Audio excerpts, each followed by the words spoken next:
Alhamdulillah, Assalamualaikum warahmatullahi wabarakatuh. Waalaikumsalam. Alhamdulillah, qadarullah, hari ini hari Minggu tanggal 9 April 2022. Bengkel PAUD biasa berkunjung ke salah satu lembaga dari Kecamatan Cilawu, Kabupaten Garut, yang masuk peserta Sekolah Penggerak Angkatan Kedua. Pertama-tama saya ucapkan selamat. Akhirnya apa yang Anda lakukan hasil tidak membohongi proses ya, proses tidak membohongi hasil. Alhamdulillah, semoga TK Sadina ini bisa ikut serta dalam apa istilahnya metamorfosis atau transformasi pendidikan di Indonesia. Oke, karena kita yang diundang, kita ngobrol saja. Ada sesuatu yang mau ditanyakan, mau diapakan. Ini ada juga Bu Holi ya sebagai PSP angkatan pertama yang ya istilahnya sharing pengalaman. Silakan Bu. Alhamdulillah, Sadina menjadi salah satu peserta program Sekolah Penggerak Angkatan 2. Ini suatu tantangan bagi kami untuk bisa meningkatkan mutu hasil belajar siswa. Mudah-mudahan apa yang digulirkan oleh pemerintah untuk meningkatkan mutu pendidikan bisa kami jalankan dengan baik. Kami bisa memegang amanat ini tentunya dengan dukungan dari semua pihak, salah satunya Bapak sebagai motivator kami. Sebagai peserta PSP Angkatan 2, tentunya kami hanya bermodalkan semangat dengan nol pengalaman. Kami di sini mengundang Bapak dan Ibu sebagai peserta PSP Angkatan 1 tentunya yang sudah memiliki banyak ilmu, pengalaman, dan prestasi, sehingga kami sangat butuh dukungan, support, motivasi dari Bapak dan minta sharing ilmunya. Jadi kira-kira apa yang harus kami persiapkan dan langkah apa yang harus kami lakukan menghadapi kegiatan kami ke depan. Jadi sebagai langkah awal mungkin tahap pertama apa yang harus kami lakukan? Persiapan apa yang harus kami lakukan? Jadi mungkin pertanyaan pertama sebagai pembuka adalah persiapan apa yang paling penting dilakukan. Oke, berat. Ada dari Wali, gimana Wali? Ada pengalamannya? Yang saya rasakan sih pertama pasti takut ya, ketika ada keputusan, sama takut kita tidak bisa memegang amanah. Terus takutnya karena memang ada dana yang kita titipkan ke kita ya, itu yang paling takut juga. Takut tapi bahagia kan gitu. Bahagianya kenapa? Karena memang ternyata dari program ini kita diamanahi nominal uang segitu lumayannya kan gitu. Cuma kita bersyukur ya, karena perasaan takut itu membuat kita berhati-hati dalam langkah. Jadi yang pertama adalah pasang terus sensor ketakutan itu. Berarti ibu takut itu sudah tepat. Karena kalau ibu nggak takut, ya menjalaninya serba sahayuna gitu. Jadi pertama adalah syukuri ibu masih ada takut gitu. Takut nggak amanah, takut nggak bisa, itu cek abdi mah syukuri. Takut salah dan sebagainya. Kenapa? Karena dengan rasa takut itu kita tergerak untuk mempersiapkan. Salah satu ibu ngundang kami kan dalam rangka takut itu. Yang pertama bersyukur takut itu ada di ibu. Saya juga mengalami itu. Yang keduanya ya tasakur bini mah aja. Kenapa sih kita bisa harus takutnya overdosis? Yang namanya sesuatu kan kalau overdosis nggak bagus ya. Ibu masak aja overdosis garam kan nggak enak gitu. Jadi takutnya proporsional. Terus ya mungkin persiapannya apa ya? Ketika ada tantangan, Kemendikbudristek juga tidak akan tega ke kita, dalam pengertian setelah kita sudah ditentukan jadi peserta, apapun program yang akan diberikan ke kita pasti akan ada bimteknya. Itu pengalaman pertama. Jadi ketika akan digulirkan tentang kurikulum paradigma baru, tentang proses perencanaan berbasis data, apapun itu, program-program yang harus kita lakukan, Kemendikbudristek pasti memberikan modal pengetahuan ke orang. Cuma masalahnya adalah kita harus bisa membagi waktu. Misalkan Zoom meeting pelatihan ini, itu kita harus udah nggak aneh lagi lah dengan schedule yang padat. Nah, itu udah nggak aneh lagi karena schedule itu ya memang suka bentrok. Karena PSP ini banyak pihak yang terlibat, yang membina kita. Yang jelas kementerian, Kemendikbud, yang kedua adalah PP Paudikmas. Jadi Sogi baru tahu bahwa ada PP Paudikmas. Yang kedua adalah P4TK-PLB. Jadi kalau kita melakukan pelatihan-pelatihan, ternyata ini yang suka ngadain pelatihan-pelatihan PTK 4-PLB yang secara langsung akan menurunkan pelatih ahli ke kita. Nanti akan melakukan kegiatan-kegiatan seperti lokakarya, penguatan komite sekolah, dan sebagainya. Jadi yang selanjutnya juga adalah PMO. Jadi semacam apa ya, PMO itu mengecek apa yang kita lakukan sejauh mana, halangannya seperti apa, nanti kita bisa berbagi. Banyak sih, bukan PMO ya, penjamin mutu pendidikan, PLPMP kalau nggak salah ya, yang ada di daerah, kalau PP Paudikmas itu di Jayagiri, di Lembang, kalau ini di daerah Cimahi.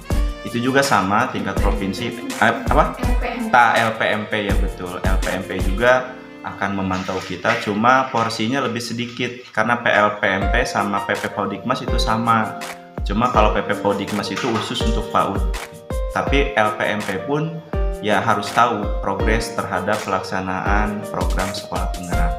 Nanti mereka akan berkunjung ke kita, ya bisa jadi kita atau enggak ya. Biasanya mereka punya schedule padat, dari sekian peserta ambil sampling. Kalau misalkan Sadina di sini kebagian ya bersyukur aja. Aduh Pak Karek iya datang isukan ayah deui nggak apa-apa kan gitu ya. Yang pertama minimal mereka tahu pendidikan kita di Cilawu ya. Mudah-mudahan potret pendidikan Cilawu dikenal oleh nasional sehingga ya baik buruknya Cilawu akan jadi sumber inspirasi bagi mereka.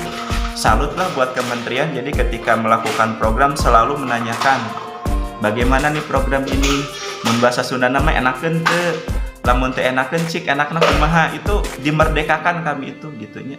Jadi diminta masukan, diminta pendapat dan sebagainya. Jadi ya saur abdi mah pengentan takut itu proporsional, siapkan manajemen waktu, apalagi kepala sekolah, dan harus bersinergi dengan guru-guru. Ini biasa juga harus siap nih.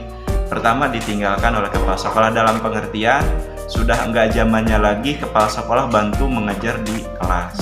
Udah full itu. Jadi kelas itu udah ada wilayah guru itunya. Kalau dulu sih di Asyira juga guru-guru sebagian masih ada asumsi bahwa kepala sekolah harus ngajar dan sebagainya. Tapi dengan PSP ini guru-guru tahu persis tugasnya kepala sekolah apa, guru apa, ya alhamdulillah on the track gitunya. Kalau dulu mah kepala sekolah borongan, sekarang mah sudah di jalur masing-masing.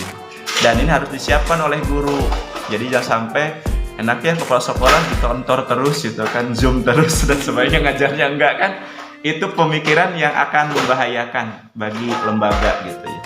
Dan kepala sekolah pun ya istilahnya harus tahu persis karena ini adalah leader, jadi ketika guru ngajar apa yang dilakukan, yang sudah bagus harus dikuatkan, yang kurangnya jangan dibully, tapi dikasih bimbingan teknis. Gitu mungkin sebagai modal awal mah. Ulah kasihan. Lanjut dengan insya Allah lah.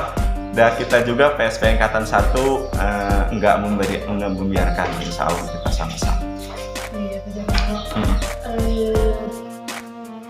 Itu mungkin jadi persiapan lebih pada persiapan mental, cocok. Persiapan mental, mungkin tim yang kompak. Iya, teamwork betul. Yang ayah di benak Abi ini banyak sekali. Jadi banyak kayak apa ya Pak? Jadi harus ngapain nih tadi itu Pak? Lebih kepada kegiatan Abi mungkin tadi persiapan kalau kata bapak udah ya, jadi kita tinggal persiapkan mental karena kita juga nggak akan dibiarkan jalan sendiri. Iya, tapi hal-hal teknis mungkin masih belum ada gitu ya. Kudu ngalengkahna kumaha gitu kan. Sebagai langkah awal kami tuh harus ngapain? Oh iya. Dari segi mental tadi ya, dari segi teknis Sor Abdi mah pengentan karena nanti kita itu paradigma baru gitu Bunya. Jadi pembelajaran berbasis siswa itu harus dibesarkan porsinya. Jadi mulai dari sekarang pembelajaran yang diterapkan di sekolah kita itu pertama harus melibatkan anak. Jadi inti nama mengurangi metode ceramah anu kabaca ku abdi menyebut halinya. Jadi anak-anak itu harus dilibatkan dalam pembelajaran. Jadi ketika anak akan dikenalkan konsep sesuatu itu jangan dikasih langsung. Misalkan ini guru nih bagus nih mau ngajarin anak mencampur warna misalkan ya. Guru mempersiapkan 3 warna dasar biru, kuning, merah misalkan. Terus menyiapkan 3 aqua gelas yang masih bening. Si guru langsung ngatain gini, kalau biru dicampur kuning nantinya hijau loh. Nah, kata-kata seperti itu udah dihilangkan. Justru pembelajaran yang menemukan atau inquiry itu harus diperbesar. Jadi fasilitasi anak biar anak mencoba mencampurkan warna, dan dengan sendirinya anak akan menemukan bahwa kalau warna merah dicampur kuning jadi oranye itu harus ditemukan oleh si siswanya. Emang sih agak ribetnya karena ini akan dari durasi akan lama. Karena untuk anak menemukan kan logikanya nungtun jeung anu digendong gitunya. Kan lila keneh nu nungtun gitunya. Tah biasana urang ngajar ka budak teh ngagandong, da urang hoyong enggal datang gitunya. Hoyong enggal dugi ka tujuan kan gitunya. Budak ngarti intina mah kan orang nu capena jeung budak tidak punya kapasitas untuk memperdayakan dirinya, kan dia punya kaki. Logikanya itu di pembelajaran kan anak punya pemikiran sendiri. Kenapa sih nggak diperdayakan? Jadi kebanyakan guru-guru di taman kanak-kanak khususnya di abdi oge di Asirot pengen sebelumnya metode ceramah itu lebih dominan. Nah kemarin ada buku pegangan, terus membuat kalimat pemantik boleh ya, bagaimana caranya agar si siswa itu bisa mengekspresikan pengetahuannya. Itu nggak mudah loh biar anak bisa ngomong kan gitunya. Jadi di ayeuna cek abdi mah gitunya pembelajaran itu karena kuncina eta gitu. Jadi paradigma baru teh berpusat kepada siswa. Jadi bukan teacher center gitunya tapi children center. Jadi berpusat kepada anak. Cek Abdi oge dah sebetulnya ini materi kan udah ada di kuliahan dulu. Iya, jadi udah ada waktu kita di UT kan ya aplikasi. Jadi Cek Abdi mah yang PSP itu beruntung gitunya jadi materi kuliahan karareuna gitu Bu. Jadi belajarnya berpusat kepada anak, terus ada kalimat pemantik. Makanya sekarang kurikulum jamnya diperbanyak, yang tadinya 900 menjadi 1000 sekian lah gitunya. Karena memang mereka tahu banget bahwa logikana ngajarin langsung dengan menuntun pasti akan membutuhkan waktu yang lama gitu. Jadi cek abdi mah ieu nama bikin rancangan yang memerdekakan anak gitunya. Nanti mangke bakal diajarin bagaimana cara membuat modul ajar. Jadi istilahnya enggak RPPH tapi modul ajar. Tah modul ajar teh esensina eta kegiatan-kegiatan yang bisa memerdekakan anak. Tapi itu akan ada komplikasi-komplikasinya supaya merdeka budak teh kumaha, dari segi pembicaraan bagaimana, dari segi penataan lingkungan seperti apa gitu kan. Jadi efeknya akan ke penataan sekolah, bagaimana sikap guru dalam mengajar untuk mencapai merdeka belajar teh. Jadi yang dipersiapkan itu banyak hal. Salah satunya adalah rancangan pembelajaran, kedua penataan lingkungan sekolah. Nya cik abdi mah eta sih anu kapendak abdi mah dan oge pengen dina RPPH atau modul ajar akan ada perbedaan. Abdi oge nu opat kemarin Bu Hani, Abdi, Bu Aini sama Bu Eni modul ajarnya beda-beda. Tapi kita yang membuat harus tahu kenapa kita buat itu gitu. Jadi sekarang jadi nggak ini mah kurang ini ini belum baik, jadi nggak kayak gini sekarang mah gitunya. Justru ketika ada tim asesor semacam itulah, melihat pekerjaan kita, administrasi kita, mereka itu nggak mengatakan ini nggak baik, kenapa Anda melakukan ini. Jadi kita diberikan waktu untuk menjelaskan.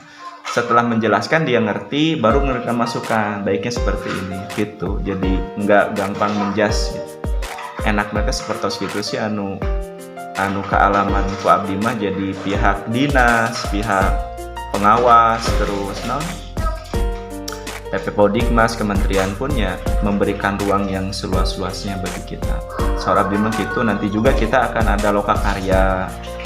Setelah yang 46 JP tadi akan ada lokakarya. Cuma mungkin ibu istilahnya gurunya ada 2, berarti bisa diliburkan ketika lokakarya 1 bulan 1 kali. Itu harus dipersiapkan PKP. Oh, kepala wungkulnya. Jadi ada lokakarya, PKP, nanti sama guru-guru gitu. Oh, kalau PKP itu seberapa hari? Satu hari. Jadi tiap bulannya 1 hari. Kalau PKP mah tiap 4 bulan sekali atau 3 bulan sekali? Sebulan sekali. PKP bisa? Kemarin kan sebulan sekali. Oh iya, berarti dalam 1 bulan teh aya kegiatan lokakarya. Buka sekali lokakarya sebulan sekali, PKP sebulan sekali, PMO, coaching. Dalam sebulan sekali. Dalam 1 bulan Itu kegiatannya ada 4. Jadi ada coaching nantinya. Coaching teh jadi itu mah lebih kita curhat ke pelatih. Jadi lewat online. Jadi misalkan nggak tahu nih, kemarin 4 juga si pelatih ahlina kateteran, apalagi angkatan 2 sekarang 28. Ya ada bahan mungkin pelatihannya akan banyak 2, mungkin ya. 3. Ya kemarin juga 4 lembaga 1 pelatih ahli, kadang pelatih ahlinya keteteran dalam tanda kutip. Tapi nggak tahu nih sistemnya seperti apa, tapi dah mual tebih lah. Angkatan 2 oke pasti bakal referensi angkatan 1. Jadi kan ya coaching Bu, jadi kita curhat misalkan ditanya gini, ibu punya program apa nih dalam 3 bulan ke depan, nanti program kita disampaikan.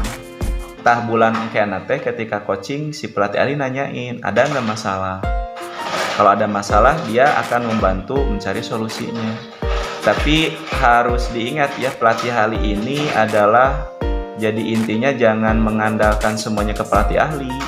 Mereka itu lebih kepada apa ya, psikolog pendidikan kita gitu.